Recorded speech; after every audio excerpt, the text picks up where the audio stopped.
Nightingale was very, very practical. She felt called to serve, and that meant serving to save lives. She was visionary, but it wasn't a vision to stay in the sky. It was to be worked on right on Earth with saving lives.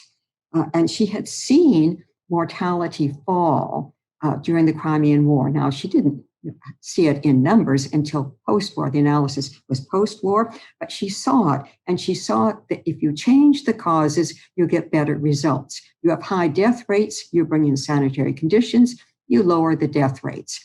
It seems kind of obvious now, but it wasn't obvious at her time. She thought big, and she inspired others, and she attracted others to her team. She didn't do any of this alone. She was the team leader. It was her vision. She was more bold than the others, but they had important information. She never went to university. Women couldn't, didn't go to high school. Women couldn't.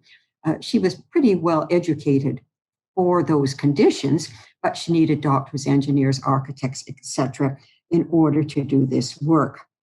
She needed accurate, valid, relevant statistics, and she worked very hard to improve them. The statistics from the Crimean War, if anyone who's worked on them, you'll know that there are too many different rates of death. Lots of them depended on who collected them. So she saw the importance of getting better data, more relevant data, getting it in a more timely way, and she worked with officials. That's a long, somewhat boring story in and of itself, but she prodded and cajoled, and statistics did improve.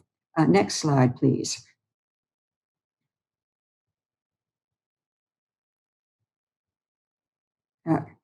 Next slide, please.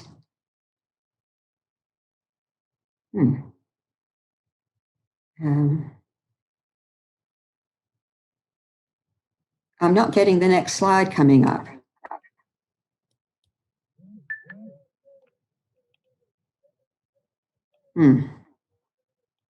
Oh, yes. Okay. This is just a picture of it. There aren't many of them. This is a stained glass window in St. Luke's Chapel. St. Luke was a patron saint of healing in Chautauqua, New York, Upper New York State. And a Nightingale freak, a very good scholar, Michael Calabria, sent it to me. I just add that as to give you a picture of who we're talking about. So let's move on to the next slide on Nightingale's team. Her team, she always worked with top experts, and she got the best ones. Dr. John Sutherland headed the Sanitary Commission, which brought down the death rates. I think he's the unsung hero of the Crimean War. I think he did more than anyone else to bring down those high death rates. And the other chief member of the team, the Sanitary Commission, was Robert Rawlinson, civil engineer, and he became Nightingale's water expert. For decades, they worked together. Dr. William Farr wasn't at the Crimean War, but he came on very, very soon. He was the leading medical statistician, and Nightingale and he worked together very, very closely, and they were obviously very fond of each other. There's a very rich, witty correspondence. And then a little bit later, Douglas Galton came on, Captain Douglas Galton, as he was at the time, a royal engineer, and in fact married to a cousin of Nightingale's. And so she had a royal engineer or an army engineer and a civil engineer. And certainly Galton was a very good architect as well. So she had a very, very good team of people to work with. So next slide, please. A very important document was her confidential report. I'm not seeing the next slide yet. Yes, her confidential report, 853 pages. Not that you ever see 853 anywhere, because it's a bunch of pages with the usual Arabic numbers and then interlaced a bunch of pages with Roman numerals where she added material thanks to breaking news, new material coming out. But this is groundbreaking analysis. This is really powerful stuff. And the report, however, was never published. It's still hard to find. It's never been properly published. But this is where she worked through the data. I say she, the data come from the Army Medical Department, but the analysis is hers and William Farr's primarily. They worked it through and they produced, there's all kinds of tables in it, there are charts in it, and all kinds of excerpts of reports from people, particularly reform mining doctors who who spilled the beans on what went wrong. And of course, her polar area charts are there. Next slide, please. Comparative data, war hospital deaths, certainly, but also civilian hospital deaths. Hospitals are hospitals, whether they're for the army or whether they're for regular sick patients anywhere. Their sociologists call them total institutions. They have things in common, and indeed barracks, even though they're not for the sick. They tend to have death rates which are too high. So Nightingale always went back and forth between two different kinds of hospital data. Longitudinal, to show the declining death rates over time, which she shows brilliantly, and you're familiar with those polar area charts, you will have seen them. And three major causes of death are identified. Make it simple, make it very clear. There are preventable deaths, and there are non-preventable deaths. Actually, when you look at the fine print, probably a lot of the non-preventable ones would be preventable, and there are wounds. And this is very clear in her material, but it's not clear in the official report. So I want to go to our official report. The next slide, please. And that's the report of the Army Medical Department, headed by Dr. Sir Andrew Smith. And it's a 2-volume report. It's certainly very lengthy. It has a lot of tables in it, and it has a lot of charts in it. But the analysis is totally different. And this is something I really have only picked up on lately. I didn't pay that much attention to it when I was doing the Crimean War volume for the collected works. There's no acknowledgement in the official report of the work of the Sanitary Commission. And elsewhere, Army Medical Department doctors, certainly Sir John Hall, said that it didn't do any good whatsoever because they were already doing the things that were needed to be done, which of course was simply not true. Nightingale flagged the arrival of the Sanitary Commission in her polar area charts. There is no mention of them in the official report. So next slide, please, which will show you a very interesting chart that was produced by the Army Medical Department. It's actually quite a useful chart in many respects. If you look at those great big rectangular blobs roughly in the center, you see the very high death rates, and they are death rates from fever and from bowel diseases. Now, these are grouped death.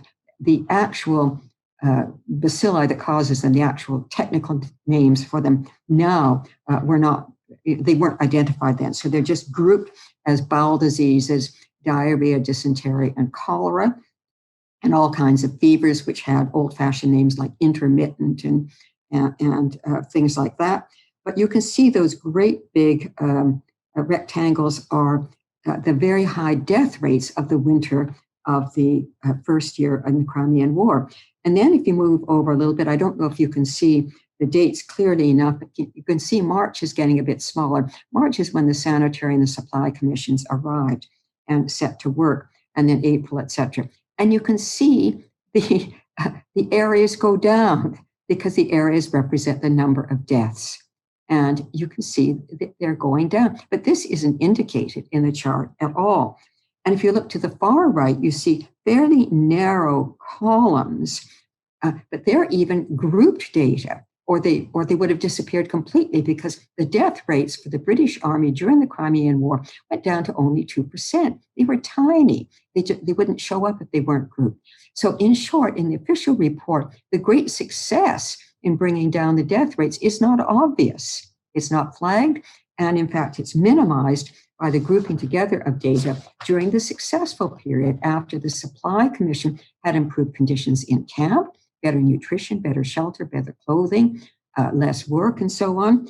And the work of the Sanitary Commission in removing the dead horses from the water supply, removing the burial ground further away from the hospitals so that the dead soldiers would not be, their bacilli, which weren't known then, would not be infecting the water which is used in the hospitals. Pretty obvious now, but that wasn't known then. But that was done by the Sanitary Commission. The civilian the civilians sent out by Lord Palmerston, who was a sanitarian, a public health expert in a sense, or at least believed in cause and effect. And the Army Medical Department was used to high death rates. They were quite complacent about them. What's war for? You expect high death rates. But Lord Palmerston thought that they should be lower, and sent out excellent people who did that. They were civilian experts. Dr. John Sutherland was medical officer of health in Liverpool, which was the first city to bring in good public health measures. Next slide, please. Now, here is another chart in the official report by the Army Medical Department, Medical and Surgical History of the British Army in the East. And there are quite a few of these charts. It's in the second volume. And I'm just going to show you a couple of them. They really don't tell you very much. They certainly don't explain it, and they don't explain it in the analysis. You can see where the numbers go up. You can see where those lines peak, and then they go down, and they go really very down. But again, they don't flag that, but they're going down after the arrival of the sanitary and the supply commissions. Next slide, please. And here is another one of the many, many, many charts in here. It's they're beautiful. They were worked on. They have colors in them. They're meticulous in report this. They report every month. They do it for different branches of the Army, but they're all pretty much the same: cavalry, artillery, infantry. Lots and lots of these. The best one is too big to make any sense of on a slide. But I just give you these as examples of what the officials were interested in. And it was Dr. John Hall, Sir John Hall, the principal medical officer, who was keen on these, and he prepared these for the official report. Next slide, please. The meteorological tables, they would be about 1 meter by 1 meter. They're folded up at the back in the second volume of the official report. You ever have a chance to look at them at the British Library, they're fascinating to see. But they have barometric pressure, temperature, humidity, aspects, average aspect of the day, which way things are coming and going. And these were the work of Sir John Hall. He was fascinated by meteorological conditions. Well, this is a nice excuse, right? If it's temperature, humidity, etc., which are causing death rates, there's nothing you can do about it. But if it's unsanitary conditions, if it's dead horses and dead bodies whose disease germs are flowing into the water supply, bowel diseases are caused by bacilli, which are ingested with polluted water. And if those are the causes, you can change the causes and you change the effects. But if it's barometric pressure, you can't change it. So I just say this, that they focused on something that was basically unchangeable. Nightingale and Farr and colleagues, they focused on what you could change, what you could make a difference on, and indeed did make a difference on. Next slide, please, Alison. Now, this is what you probably know. People are quite familiar with these polar area charts. And if you I just want to point out to you that the break between the larger one on the right, which is where things start up at 12 o'clock and how small they are, and then they go on for the second half of the war to the smaller one on the left. And you can see that line between, and it's marked as the arrival of the Sanitary Commission. Nightingale acknowledges that that's what made the big difference. And if you look at the different colors, for the so-called non-preventable diseases are relatively small. Wounds are they're pink for the blood. They're only in a short period of time. There weren't any battles. The great deaths occurred in months with no battles, and that's the great blue wedges with that terrible period of the siege with unsanitary conditions and lack of supplies, lack of shelter, very, very high death rates then, but they were brought down. Next slide, please. Now, this is just an example that I did many years ago of applying a polar area chart to greenhouse gas emissions. And I think it would be interesting. I haven't updated. I'd be very pleased if somebody wanted to, because you can see the radius gives the per capita, the total or the area. Per capita, you can see like the US, which is blue at the top, is very high. And Canada's is very high also. That is in terms of per capita greenhouse gas emissions. But our total, of course, is smaller because we're only about a tenth the size. The China ones, the red ones on the middle right, they would be larger now. But I just thought that this is interesting. You can get an idea of who are the culprits on a per capita basis, but what's the total effect? It's the atmosphere counts the total effect. And I just give that as an example of the use of polar area charts. Next slide, please. Now, this is my charts, not Nightingale's, because the French data, which come from Chenu, were only published well after the Crimean War. The British published their reports, Nightingale's confidential report, 1858, and the Royal Commission report came out in 1858 as well. And the French data had not come out. Now, everyone knew during the Crimean War that the French were continuing to have large numbers of deaths in the second year of the war. That was known anecdotally. People knew, and there's a correspondence that so many doctors died, so many nurses died. Just informally, this is going around. And Nightingale actually says in a letter that the French have to sign a peace treaty. They have to make peace because they're losing so many men. And here they are. The red coats are on the left, British rates. You can see the left-hand bar chart is taller. It's the death rates in the British Army were higher than in the French Army in the first year of the war. The French were better prepared. It was they who wanted the war, and Britain went along with it. But it was the French who were really in favor of it, and they were better equipped. They had better food. They had better transport, and their death rates were lower. However, look at the second bar for each one, and you see the British ones went down radically, thanks to the work of the sanitary and supply commissions, we would say. And the French went up. The French had no sanitary commission or supply commission. It was business as usual. They did the same things as they had always done. But, and you see, this is an interesting example because it's basically, it's a controlled study. The two armies are the same distance from home, effectively. They're in the same climate, and they're both using hospitals supplied by the Turkish government. Conditions are the same, but the death rates are very, very different. And that's because I would say, and I think any reasonable person would say, that the British made changes and that brought their death rates down. The French did not. And in the second year of the war, even though there was no fighting, after all, it's not wounds that kill people so much as bad conditions, but just they're further away, it's longer, they're getting more tired, and their death rates went up. And I think this is one of the things that kind of motivated Nightingale. She saw the death rates go down. Now, she didn't know that the French had gone up so much, but nonetheless, she saw you get results when you do the right thing.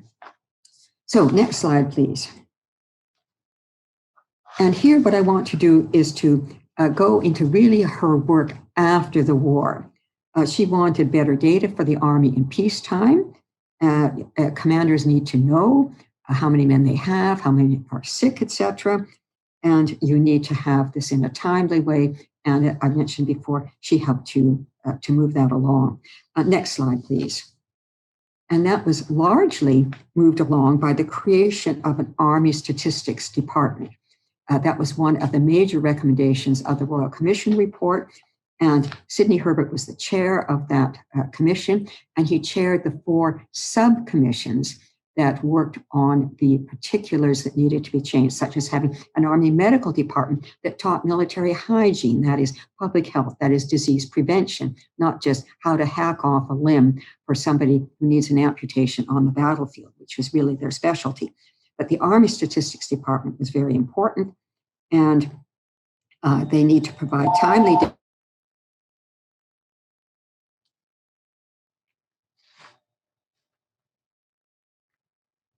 sorry about that. And they timely data, and they need to be available. You collect data to be used, and they needed to be in the hands of those who needed the data, namely the commanders of the different branches. Next slide, please. Better hospital data were needed. Now, this is actually a very long story now, and I won't go into it because it's far too complicated. Nightingale worked on it, and I don't think with very good effects, but she thought it very important that hospitals track deaths of nurses. After all, she was starting a nurse training school at St. Thomas's Hospital, opened in 1860. Why would you want to send people to a hospital with high death rates? Now, the death rates for patients per admissions were roughly 10% of admissions in London teaching hospitals. That is the best hospitals in the UK. They had these high death rates. What are they now? What were they later? Well, we don't know. The UK stopped publishing such data. Canada doesn't publish it. We just simply don't know those dates. We don't know that data. But Nightingale recommended in Notes on Hospitals that hospitals track nurse deaths and obviously pay attention to them. And she was always wanting to get better working conditions for nurses. Next slide, please. Also, one always needed for analysis purposes, good population data. You need to compare, in this case, like nurses with the population, women's population, or soldiers with the male, say, industrial population. You need to have good population data. And Nightingale worked to get questions on housing and sickness in the 1861 census. It's an interesting story, not enough time to go into it. But why housing? Because it's a great social determinant of health. And we see that now with COVID-19, higher death rates in crowded places, higher death rates in old age homes, which are crowded, higher death rates in areas which are overcrowded. And she wanted to have sickness data right in the census. She didn't persuade anyone to do it, but you can see she had a very good idea. And in fact, governments do collect a lot of sickness data, but they do it by survey. They don't do it in the census. Next slide, please. Now, I want to pay tribute to Adolphe Catley, who was very influential in terms of Nightingale's understanding of statistics. He was an expert on probability theory, but for many, many things that he wrote on in his Physique Sociale, social physics, had very practical lessons in them. The high death rates in foundling hospitals were the result, they were unintended consequences. Foundling hospitals were benevolent places for an unwanted baby, probably the baby of a prostitute, that they would not die, but they could be put into a foundling hospital, but they had terribly high death rates. And also, it was Catley who said, medical errors, different treatments have a small influence on outcomes. And Nightingale learned those lessons. What has a better impact on outcomes? Well, actually, environmental, physical conditions generally. Next slide, please. Administration saves more hospital patients than the best medical science. This is Catley and Nightingale underscored that. Better administration, well, better layout, better ventilation, avoiding overcrowding, having adequate staff, adequate nutrition, the practical things about running a hospital as opposed to the medical treatments. There were very few medical treatments, there were very few drugs, quinine worked. There was very, very little. Bloodletting and blistering were still in use, in very wide use. Nightingale herself was bled and blistered.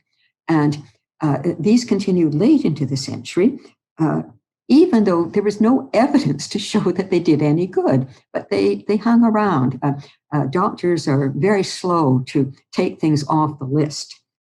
Cholera belts. Nightingale would always make sure that there were cholera belts supplied for India because this was recommended by doctors. A cholera belt was simply some flannel that was wound around the waist of a soldier to absorb the sweat in a hot climate, which would then, of course, become simply wet water and be uncomfortable when the temperature went down. And it was considered to be a cause of cholera. Cholera comes from the bacillus, the comma bacillus in polluted water, polluted by fecal matter. You've got to have better placed sewers and drains. You have to clean up your water supply. It's not cholera belts, but Nightingale followed those instructions. At least it wasn't a harmful kind of a thing that was done, but it certainly wasn't doing any good. Next slide, please. I'm just giving you a very brief overview of some of Nightingale's contributions in the statistical area. Midwifery and maternal deaths. The King's College Hospital midwifery ward was closed because of rising deaths among birthing women post-childbirth, and never reopened. But Nightingale did a very substantial analysis. I say substantial, it was very difficult because authorities didn't collect data on maternal deaths. After all, women die in childbirth. It's expected, like soldiers die in war. Well, Nightingale said there should be no deaths from childbirth except something unrelated, some other unrelated disease. Childbirth is not a disease, so there should be no deaths from it. And practically there are some, so it was important to establish what she called the normal death rate. What would be the basic minimum that you could expect? And then you could compare actual deaths in different kinds of institution, in a regular hospital, a midwifery hospital, workhouse infirmaries, home, etc. And that could be done. Next slide, please. And in fact, she did show a fair bit of data. It was very hard to collect. She wasn't happy with it. Incidentally, the title of that book is Introductory Notes on Lying in Institutions. Nightingale used typically notes on nursing, notes on hospitals. But these were merely introductory notes. She hoped there'd be a second edition, which there never was, because she was very unhappy with the data that were available. But it was enough to show that they were unnecessarily high. Also, that they were lower in workhouse infirmaries. They were lower in workhouse infirmaries because they didn't have doctors delivering babies in workhouse infirmaries. It's counterintuitive, but maternal deaths are higher where there are doctors doing it or well-trained, very highly trained midwives. Why? Not because they were incompetent in doing it, but because they did autopsies. And this, of course, is Semmelweis's great contribution, that the doctor was transmitting disease germs called puerperal fever, not a technical term, but just disease around childbirth, from the dead person, the dead woman who died of disease, to another birthing woman. And it was doctors and well-trained midwives. Paris midwives were well-trained and they had high death rates. I shouldn't have put in Vienna there because Vienna, they were better trained than in England, but they were not allowed to do autopsies. And so the difference between Paris midwives and Vienna midwives is that it was Paris midwives that were killing patients as Paris doctors were, because they were not paying attention to that important matter. Moving on to the next slide, please, Alison.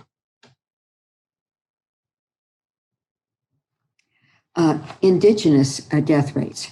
Nightingale took an interest in the disappearance of Aboriginal races. She was acquainted with this issue by Sir George Grey, at the time governor of New Zealand, and she persuaded the colonial office to conduct a study on her behalf. They sent it out. She devised the questionnaire, but it was they who sent it out. The head of the colonial office at that time, that is the Secretary of colonial secretary was the Duke of Newcastle. The Duke of Newcastle was the senior war minister during the Crimean War, and he was very much a Nightingale fan and knew Nightingale. Sidney Herbert was the junior minister, but the Duke of Newcastle was the senior one. And so he sent out these questionnaires to colonial schools and hospitals, as they were called, in a number of places: Australia, Ceylon, Sierra Leone, and Canada, Canadian Indigenous schools. Nightingale did the analysis, and she sent a paper in 1863 to the National Association for the Promotion of Social Science. And it was debated. Well, it got good coverage in newspapers, picked up by Australian and New Zealand newspapers as well, but it didn't lead to any good, to any practical results, unfortunately. Next slide, please, Alison. It reported on excessive Indigenous deaths. The data were poor. They varied enormously from colony to colony and institution to institution. But Nightingale concluded that, bad as they were, there was enough to show the death rates were twice what they should be. That is, what they would be if they were ordinary English people of the same age, not in those institutions. Now, her study did not look at issues of physical abuse or sexual abuse. It was simply disease and death. If she had no, who knows if the Colonial Office would have ever collected such data. But she did report these quite devastating results, but she could not get the Colonial Office to monitor, to carry on and collect further statistics. For one thing, the Duke of Newcastle got shifted somewhere else, so she did not have an ally there. Now, this is a big issue in Canada now, Canadian residential schools, because, of course, they did include physical and sexual abuse, as well as high death rates, and they included loss of language and culture. And so they are very much disparaged now as a form of cultural genocide. And this is a very serious issue in Canada now. But I think it's interesting. Nightingale was the first person to report on the high rates of disease and death, not the other horrors, but she did report on them. And she's the first person really to have taken an interest on that subject. Sadly, did not come to any good effect. Next slide, please. Now, here is another example where actually her research did not prove to be effective because her results and her recommendations were not attended to, were not followed. The Contagious Diseases Acts started in 1864 and were amended and made more stringent afterwards, and they targeted women. The contagious diseases were basically syphilis. It targeted women in areas of army bases and naval bases. It was a way to try to reduce syphilis, which was a very important cause of hospitalization in the British Army. Nightingale was an opponent right from the beginning when they were first being considered around 1862. She was a small L liberal as well as a capital L liberal, and she knew they targeted women. The men were not subjected to compulsory inspection or treatment. They might be looked at by their commanding officer, but there was no law requiring those things. And what Nightingale did is she got the War Office to send her data of the deaths in different bases. And she compared the death rates in stations that had this compulsory inspection and bases that did not have compulsory inspection. And she found that where there was compulsory inspection, thanks to a local version of the Contagious Diseases Act, they did not reduce the death rates. They did not reduce the rates of syphilis. It didn't do any good. So you would think that this would have an effect. But next slide, please. She produced this, she wrote this up in about a 20-page paper. It's a private paper. It's certainly available. It's in my collected works and it's at the British Library. But it didn't have an effect. The Contagious Diseases Act was pushed through Parliament very quickly. Apparently, some MPs thought that the contagious diseases were diseases of animals and didn't realize what it was. Nightingale led in the struggle for repeal of them after they went through, brought Harriet Martineau into the struggle. It was a women's movement struggle for a couple of decades. And then Josephine Butler headed it up for the final one, which was eventually successful. Nightingale was there at the beginning. She probably got them delayed, but she didn't get them stopped. And as we know, data do not always persuade. Sadly, Nightingale won some and she lost some. And this is one of the ones that she lost. Next slide, please. Now, Nightingale started off in the area of healthcare, certainly, and nursing. But she branched out to other forms of social control, social reform at the same time. One of the things she was pleased about was the Poor Law Board appointed a woman inspector, only one, they didn't repeat it, Jane Senior, first woman civil servant also by virtue of having that post. And Nightingale and she exchanged letters on the subject. Nightingale encouraged her. Jane Senior was very happy to get the encouragement, and she drafted a questionnaire for her.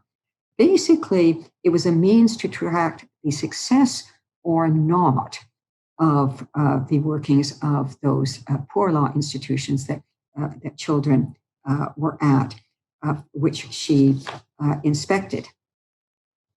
And unfortunately, nothing came of this one either. The questionnaire is available. It's a sensible questionnaire. But Jane Senior did not live very long. She died very sadly quite soon after Nightingale did the questionnaire for her. And she was not replaced by another woman inspector. And apparently the Poor Law Board did not think enough of Nightingale's idea to do it themselves. So another one, she wasn't successful in everything. And that's another one. Next slide, please. Evidence-based social policy more broadly, carrying on from the example from Jane Senior. Nightingale is acknowledged as the pioneer of evidence-based healthcare, but later in life, in the 1890s, she really wanted to use statistics to promote other social reforms. And using the language of Catley, social physics, physique sociale, and she wanted this subject to be taught at Oxford University. Why Oxford? Because it's the university that trains the most politicians and the most senior civil servants. They are the people who need statistics to apply the lessons that you can learn from statistics. Nightingale tried to get Francis Galton, I think that's the next slide, please, to advance this cause at Oxford. And he was not keen on it. He did not do anything to really promote it well. Carl Pearson, his biographer, thought that he simply didn't understand it very well. And Carl Pearson praised Nightingale for the proposal and said that Francis Galton really missed it by not advancing it. But it was a very all-embracing proposal that Nightingale had, that you would use data regularly in reviewing social programs of government. Next slide, please. Government collected data. The UK government did collect a lot of data, but they weren't using it to bring in social reforms. And when they brought in new programs, they weren't evaluating them properly. Nightingale's case, the enormous amount of statistics available to politicians, civil servants, etc., at their disposal or in their pigeonholes. You know, the data, they're produced, they're collected, they're produced, they're circulated, and they're simply not used. They become entirely useless. We do not seek an arithmetical sum. We need to know what we are doing in things which must be tested by results. You've got to get the evidence, you've got to get relevant evidence, you've got to get timely evidence, and then you should apply it. Next slide, please. She gave a number of examples from poor law.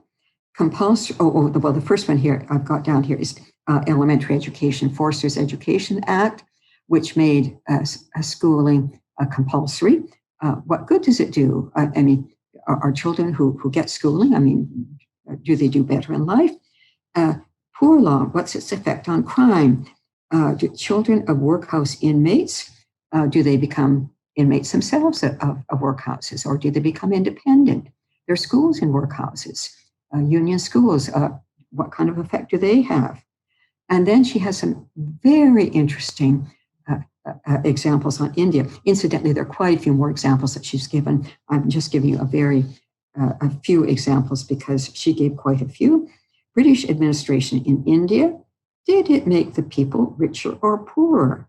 Their trade and handicrafts flourishing or perishing, right? India was governed by Britain. The big decisions were made in London.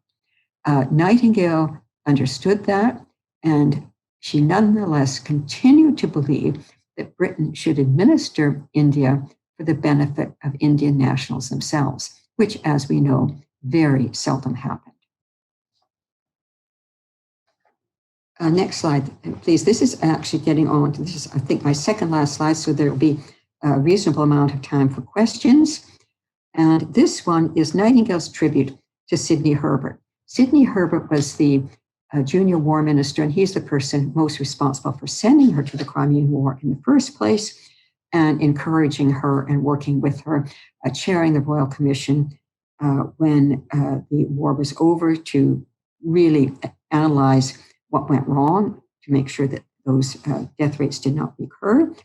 And Nightingale said that he was a junior war minister at that time, but he was the first minister to aim at reducing death rates. And he made it his business to understand what went wrong. So he was for 5 years after the war, he and Nightingale were in frequent touch. And he was in touch also with William Farr, the chief medical statistician. There's lots of correspondence between them. And Sidney Herbert learned a lot from Farr as well.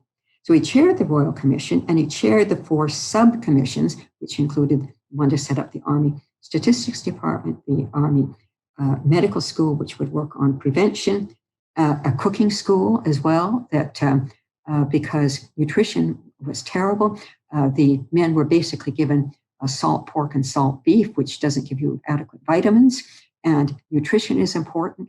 So he did many, many things that improved conditions for the British Army. And of course, the British Army was a sizable force in peacetime. They were in barracks, and barracks had death rates that were too high. Nightingale wrote on that problem as well.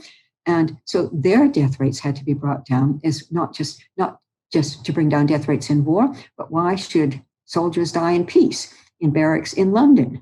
Because, well, they were dying because of unsanitary conditions there, and they had to be improved. And obviously, Sidney Herbert, who had a lot to do with that, Lord Panmure, a Secretary of State for War after the war as well. Nightingale was not an official. She could feed information, she could feed recommendations to ministers, and she did, but she could not act on them. She could not implement them. But Sidney Herbert was very important in doing that. So next slide, please, which is the last of my serious slides. I do have a couple for the end of the presentation, if there's time to do that. But this is Nightingale's tribute to Sidney Herbert. And it's a statistical tribute to Sidney Herbert. And you see the top, top bar chart gives you population data. This is men in the regular population and what their death rates are. And then the second one, this is how Lord Herbert found the army. This is how these are the death rates of the time before the Crimean War, and they were considered normal death rates from 1837, I think it's up to 1846 there, and these were the death rates that existed. And then the bottom one, and you can see it is noticeably smaller. It is smaller not only from the death rates in the army, but it's also smaller than the death rates in a relevant population, the top bar chart. So this is how Lord Herbert left the army. And this is an absolutely terrific tribute. He actually brought down death rates powerfully so that you could see the difference in bar charts. Now, Nightingale also wrote, Nightingale wrote an obituary, an unsigned obituary for Dr. John Sutherland on his death, but she didn't provide bar charts at that stage. But she did say, she gave him a similar compliment that the work he did actually reduced deaths, and you could see it in death rates of the army, because he was a civilian advisor to the army, and he was a conduit for Nightingale's advice to the army, and he had that effect as well. But I think that this is a very, very nice slide to end my presentation on. It goes back to Sidney Herbert and the Crimean War, but it goes to show of how you can use statistics to track successes. This is a tracking of success. I also gave you examples where Nightingale was not successful, but she sometimes was, and here's a very fine example. So Alison, I will turn it over to you to invite questions and comments. Thank you very much, Lynn, for a very wide-ranging talk. I'm sure there's, while people are familiar with her rose diagrams, there's a lot there that isn't well known. Anyway, we've had some questions come in during the talk, and if people would like to put further questions into the chat, we can relay them to you.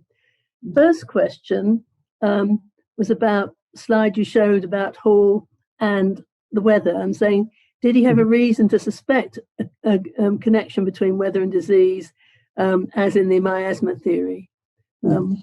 I don't, yeah, that's an interesting question, and I really don't know the answer to it. I don't know that it has anything to do with miasmata, but I think, I mean, it's certainly true that the disease and deaths went up during the winter.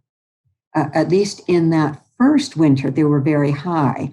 The winter, of course, that's a bad siege conditions, because there wasn't shelter for the men. They didn't have adequate clothing. So all kinds of things went wrong in that first winter.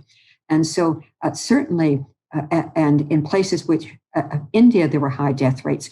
And that's, well, because it's too hot then. So you can see that there's some kind of common sense association with temperature, at least, maybe humidity. But those data really didn't show anything. And then even for temperature, the death rates were not high in the second winter. They were low in the second winter. You know? So if they had paid attention to them, they'd have to have come to a different conclusion. I don't know. It's an interesting question. John Hall left a diary, for one thing, and I've certainly read a good part of it. I don't know that I've paid attention to every page, but I don't know. There may be an answer to it buried in his writing. And he also wrote defending the work of the Army Medical Department, basically saying that they made the changes that were important, not the Sanitary Commission. But most people who look at that just don't find that very convincing. Generally, Farr always published weather data for the year in his reports, and always had a section on meteorology of the year, and there was data about weather in the report of the 1848 cholera epidemic. So perhaps it was just following that. Indeed, that may be. It would be interesting to see how long people continue to look at meteorological conditions. Yeah, I mean, there's obviously these days there is association between wet death and the extremes of temperature. So it wouldn't be. It was interesting that it was noticed at the time. Next question is more wide-ranging. which is whether Nightingale had social and familial connections to be able to get so many experts and powerful people to help her. Well, it seems that Nightingale turned on the charm, for one thing. She buttered people up in letters, and people liked her. I mean, the correspondence with Farr just adored her, and he would send her witty quotations. He quoted the classics to her, and then she'd fire one back. And people, Douglas Galton, come for a coffee. She sent people presents. The minions in the in the offices of William Farr, the General Register office, the lower down employees kept getting presents from Nightingale, and she'd send things over. I mean, and all kinds of their letters of thanks for the brace of partridge, all kinds of gifts that went, and she supported the charities of her colleagues. I mean, obviously, she's not going to send them money, but she sent money to their charities. So people could see that she was kind to them. She was a good expert. You could trust what she produced. And she typically sent, before she published anything, she sent it to people like Farr and Galton and so on. She would say, criticize it, find it, tell me what's wrong with it. Because she wanted her material to stand up to criticism. And it nearly always did. There are very few examples to the contrary, but it nearly always did. And so she was a good colleague to work with. It was rewarding to work with her. And of course, she was famous. People were proud of having an association with her. Perhaps just say a bit more about her family's background and the people they were connected with. You mentioned the cousin and... Yes, Douglas Galton, who was Captain Douglas Galton, R.E., married to Marianne Nicholson, who was a cousin. Now, Marianne Nicholson was one of the relatives who didn't want Nightingale to become a nurse because that's just too lowly. But Douglas Galton very much favored her work, and indeed he was in Boulogne when the team went through to France and then on to the Crimean War. Douglas Galton just adored Nightingale, and you can see that in correspondence. And Nightingale really liked him. So it was initially, it wasn't so much the family connection. The family connection would not have been a very favorable one through Mary Ann. But Douglas Galton was very, very keen on her and did good work for her and was pleased to. So she would fire off, she would be asked to criticize plans for a hospital, and she would do her own critique, and she'd send it to John Sutherland as a civilian doctor and to, say, Douglas Galton as a Royal Engineer, an Army engineer, and so that she would get two somewhat different, but obviously complementary critiques on things. So that, the team did work very, very effectively, but it was very work-based. I think John Sutherland is the one who served her year after year after year. And I think he saw, he was a very able person. I think he saw that he could do more good by assisting her. And he drafted many things for her. He advised her, he gave her medical advice on things where medical advice was required. But when you see his draft for her and her final version of it, hers is the better one. She was a superb writer. And I think John Sutherland, he wanted to save lives too. And I think he saw that he would save more lives by working with Nightingale, sort of like Engels playing second fiddle to Karl Marx. I think John Sutherland was quite prepared to play this more background role. He stayed on at the War Office, Army Medical Department, as a civilian employee. He was never a regular employee. He had to get new contracts all the time, which gave him some independence, certainly. And but also it was risky. Nightingale would have to get allies in Parliament to make sure that his salary went through, or his contract, whatever it was called, that it went through for him, because there would be officials who would say, oh, well, we don't really need him. We've got the Army Medical Department. We could put any doctor onto this issue. And Nightingale was a great believer. You need the best people. And there's a difference. It's not you need the training, but you also need the experience and you need the right attitudes. And she assembled a team that really worked. And perhaps related to that question, I'm curious about Nightingale's views on war. She did so much work to prevent hospital deaths. How did she feel about people dying as a result of fighting? Well, that's a very interesting question.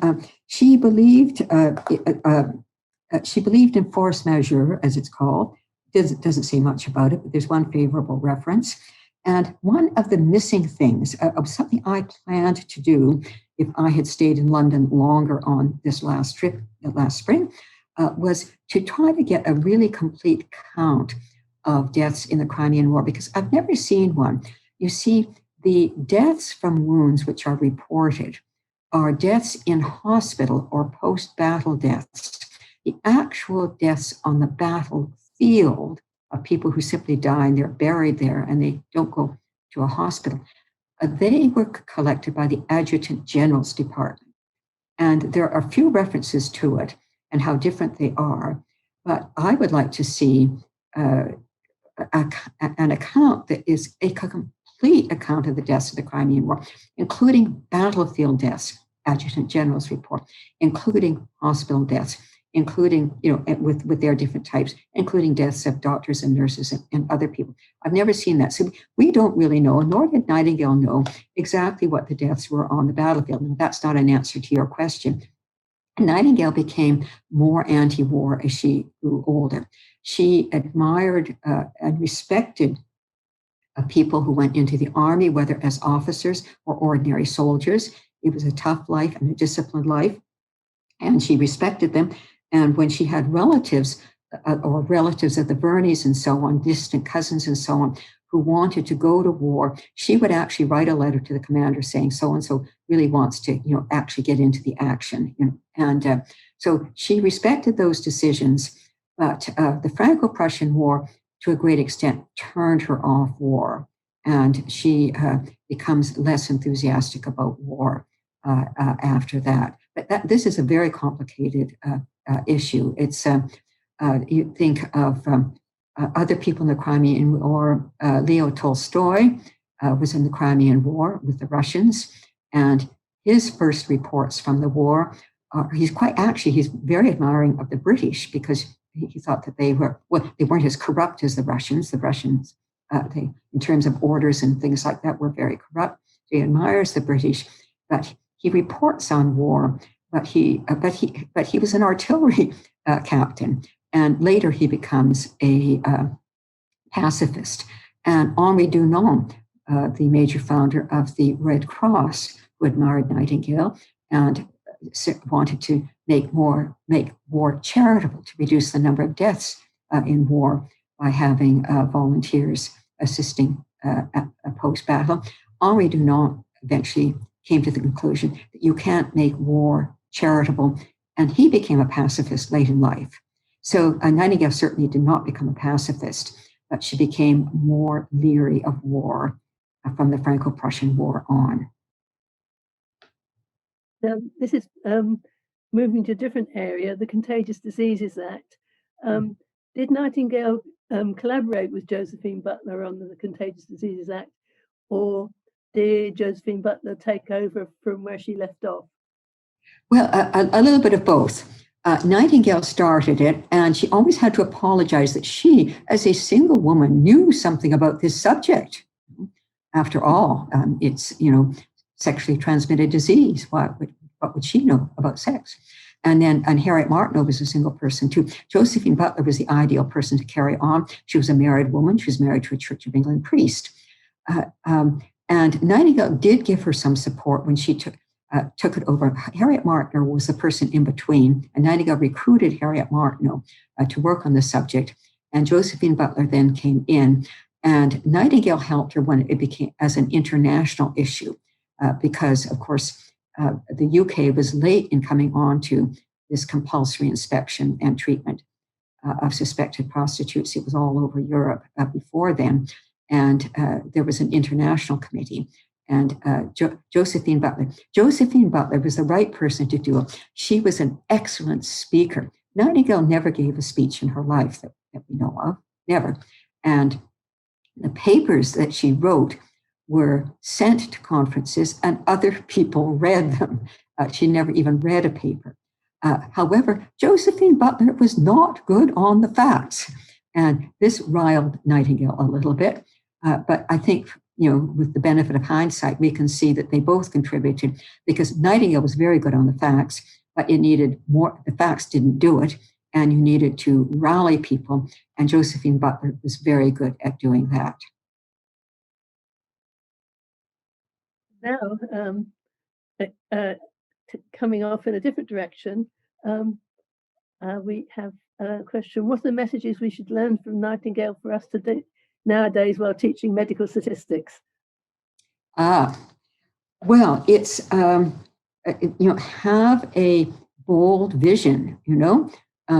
Think of the best possible. Like, there should be no maternal death rates, because childbirth is not a disease. One should have goals, and one needs data, and this is in all kinds of areas. Now, we have a pandemic going on now, and I see the great lack of appropriate data. What I would like to see with COVID-19 would be to see month by month, or even week by week, possibly, of total deaths, not just deaths which are attributed to COVID-19, because of course that depends on the amount of testing that's done, and of course that depends on how things are decided. It's thought that COVID-19 may have a cardiological effect, a very significant one, not just respiratory. So I would be interested to see, basically using Nightingale's logic, get simple data, but get stuff that's relevant, would be to look at January 2020 with January 2019, February 2020, et cetera, and then you can see if the death rates if deaths are going up. To some extent, that may be from population, so you can look at that. But that would be there could be deaths from COVID-19 simply by people not being able to get treatment that they needed, because they're terrified of going to a doctor or a hospital, or they'd be turned away. So it would be interesting to see Nightingale's logic simply of getting appropriate data, getting very basic data, but getting good data. So I think you've got to look at the issues as they are. I mean, we have things like people are very concerned about the amount of time kids spend at a screen, online, looking at those little screens. What effect is this having on their brains? What effect is this having on their health? Issues like that, which were not of Nightingale's day. Nonetheless, they're the kinds of things that would spring to mind simply by common sense. These are enormous changes in how children spend their time. What effect do they have on their health and their education? Anyways, that's my answer to it. Other people may have better answers, or at least different answers. I think you'll find our publications from the Office for National Statistics do show COVID and non-COVID deaths, and ask those very questions about people dying because not going to the hospital. Mm-hmm. Now, we haven't got any more questions on the chat, unless, is there anybody else got a question they want to ask? Okay, so we could go on to my last three little slides. Yes, you go last three, and the fourth, and then I'll say one or two words at the end. Okay, yes. All right. This is a statue of Florence Nightingale at the Glasgow Royal Infirmary, and a medical cousin of mine was working there some years ago. In fact, must have been before 2001 when the first volume came out, because I used it on the dust cover of the first volume. And you can see Nightingale is in a storage area. You will note that there is a traffic cone and gator aid. And so I emailed the archivist and I said, well, this is a very fine statue. Who did the statue? Well, he didn't even know it existed, because you know what hospitals are like. They've got all kinds of holes and corners, as Nightingale would have said. And so in due course, he had it, he never managed to identify the artist who did the statue, but he did get it moved to the front hall of the Glasgow Royal Infirmary. So next slide, please. And here you see, this is the same statue, and there are actually 4 bronze reliefs. One of them is of the first trained nursing superintendent there. But this one, she's next to Lord Lister. Joseph Lister made his great breakthrough in antiseptic surgery at the Glasgow Royal Infirmary. And then he went on to the Edinburgh Royal Infirmary and then back to England again. But this is where the great breakthrough took place. And I think it's nice to see the two of them together. They did very, very different things, but they both saved lives. Then my last serious slide, if you turn to the next one, please, Alison. And this is still the same spot. Nightingale hasn't been moved, but realistically in hospitals, equipment gets moved around. And this is a typical hospital scene. But if you look at the device, it's an IV drip stand in front of Nightingale. I think it looks like a microphone, you see, if you use your imagination. And I think that Nightingale still wants to speak to us and speak to us about statistics and healthcare. So that's my presentation. And if you want to slip onto that fourth one and then back to one of them, that would make sense. But this one shows you how working on Florence Nightingale makes you healthy. You see, that's 16 volumes. You could use the volumes for exercises if you want to, but they look nice. They've got wonderful dust covers because they're wonderful illustrations. And that's me at the end producing those 16 volumes. Anyways, do we have any more time, Alison? Or before you move on to that, we have got 5 minutes, but okay. looking at that pile of books, I just wanted to comment that Lynn found that she had a spare set of books and asked if the Royal Statistical Society would like a copy to keep at Errol Street. And there was an enthusiastic yes, please. But of course, Errol Street is shut at the moment. So Crystal Donnelly, who was interviewed first thing this morning, offered to take them in. So if you want to read them, at the moment you need to get yourself invited to the Donnellys. But we hope that